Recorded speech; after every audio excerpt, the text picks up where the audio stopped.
First, I'd like to highlight Senate Bill 3298, which I recently introduced with my colleague, Senator Duckworth. I think most of us are very familiar with the Vietnam Veterans Memorial Wall, now one of the most iconic memorials on the National Mall. In fact, Montana currently has approximately 31,000 Vietnam veterans. Montana, on a per capita basis, usually is either second or third in the nation for veteran populations. The wall honors not only these veterans, but all of those who served and sacrificed in that war. It is a place of great significance, not only to Vietnam veterans, but to our country as a whole. The wall was funded and built by the congressionally authorized nonprofit organization Vietnam Veterans Memorial Fund Incorporated in 1980. Now, several decades later, this group is working hard to build an education center near the wall. They want to ensure that future generations of Americans understand the importance of the Vietnam War and its impact on our shared history as Americans. They have worked hard to raise funds for the education center, but need a bit more time to meet their deadline, which runs out in November of 2018.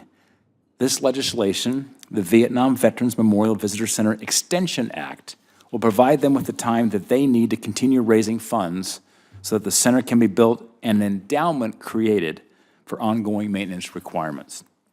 At this time, I'd like to enter several letters of support for this legislation into the official record from both Montana and other national groups who have asked Congress to extend the authorization. Do that without objection.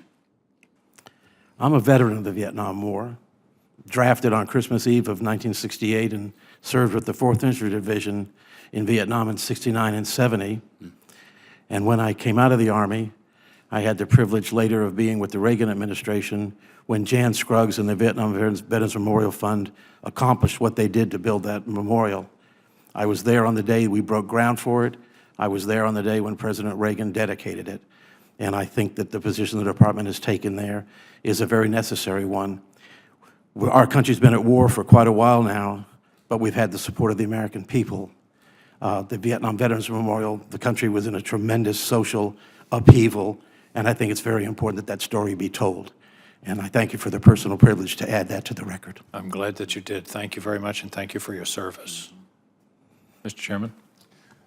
Thank you, Senator King. I too thank you for those comments and for your service to our country.